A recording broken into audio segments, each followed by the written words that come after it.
evening and welcome to a special live edition of Piers Morgan Tonight, and welcome my audience here in the studio. I can promise you this will be like an hour like you've never heard before, with a man who's never afraid to say exactly what he thinks. Jesse Ventura, the ex-Navy SEAL, superstar wrestler and governor of Minnesota, answers your questions. And here he is, Jesse Ventura.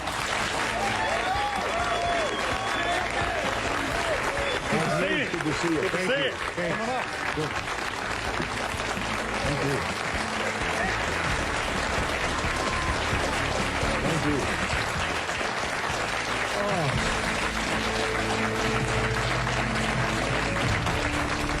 How are you, sir? Wait, I got to get some water. I got to get ready for you. I'm doing good, Piers. We've got an hour ahead of us. We'll cover lots of ground. I want to start, though. You said earlier that all wars were about, oil and corporations. They are, but they're all religious-based, too. So they're all about religion and oil and corporations. Could be, and sure. Occasionally getting rid of the Nazis. Yeah. So my point is that the wars can be over many things. The Nazis was religious too. Look what they did to the Jews. So that brought religion in. Vietnam was religious because Diem, our puppet president, and our country brought 100 Christian Vietnamese down to the south to be the government. Well, the southern Vietnamese didn't like these religious characters from up north, so they then became the Viet Cong. So all wars, pretty much in my lifetime, have had some religious basis, but certainly big business gets in there because wars are very profitable to certain big businesses. And, of course, big business needs to be in the Middle East so that we can get the oil out of the Middle East, so we can get the lithium out of Afghanistan. You know, they discovered a vein of lithium there they say is worth $1 trillion. Well, what is lithium used for? Every cell phone, computer, and soon-to-be electric cars. Let's talk about why we're really there. We're not there. How does any of these wars affect our freedom in any way? The United States is not in any threat. They're not going to do a Normandy invasion on us, Al-Qaeda in Virginia. Yeah, but hang on, you're being slightly naive, aren't you? Because I'm not being naive, sir. I think you are being naive. No. Because I think that it's clear one of the main reasons that America went into Afghanistan was to try and get Al-Qaeda dismantled, the organization which committed the 9/11 atrocity. Really? Well, you don't think so? Well, how come Al-Qaeda put the heroin business out? They took all the poppy growers and stopped the production of heroin. What would you have done? Wait, now how much of that illegal heroin was propping up the international banks with laundered money, and when it dried up, the first recession happened? Well, now that we're back in there, we aligned with the poppy growers, and the heroin business is back up full swing again. I thought we fight a war on drugs here. All right, Jesse, we're not. What would you have done on September the 12th, 2001? What would you have done if you'd been president? What would I have done? Yeah. I would have done a legitimate investigation to find out what exactly happened on 9/11. How did they know who did this so quickly like they did Lee Harvey Oswald?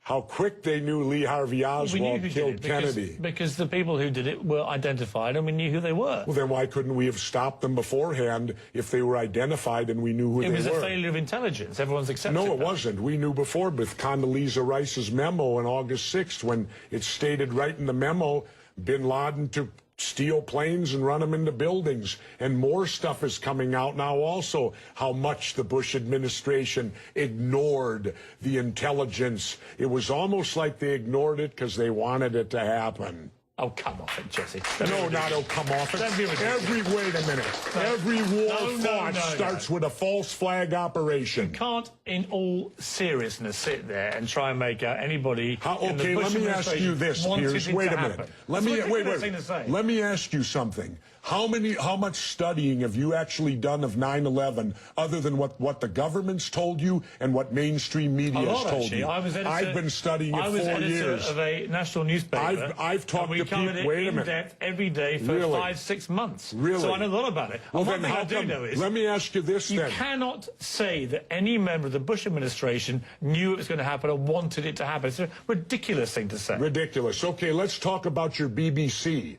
I have a tape of a BBC reporter broadcasting directly back to England talking about a third building has collapsed. World Trade Center Building 7 talks for 7 minutes.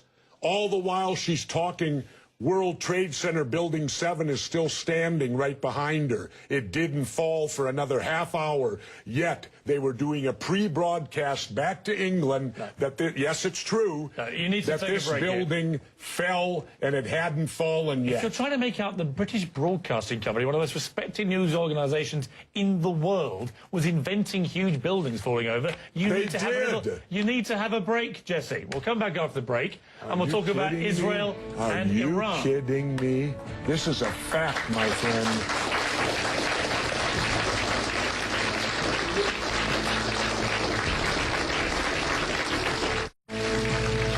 We left a fairly heated debate about various theories that you have about 9/11 and so on. Let's move on to... Oh, and the government only has a theory. Right, well, the government has... No, this is a theory. Their theory is 19 Islamic radicals armed with box cutters defeated our multi-billion-dollar air defense system, all while conspiring with a bearded guy in a cave in Afghanistan. That is exactly what happened. That's their theory. No, that's not a theory, it's a fact. That's their theory. No, Jesse, that's it's a fact. That's what happened. Really? Yes, I'm Were sorry you there? to kill your conspiracy theories, but that is what happened. Then why haven't anyone been brought up for trial? How many political offices have you held? None. Then don't tell me how to debate, because I've held two. I think you make some very sensible points, and you make some crackpot points. That's your opinion? Yes. How many people here think I make crackpot points? Yeah? One. How many think I make sensible points? You're in a minority, my good friend. You're the minority.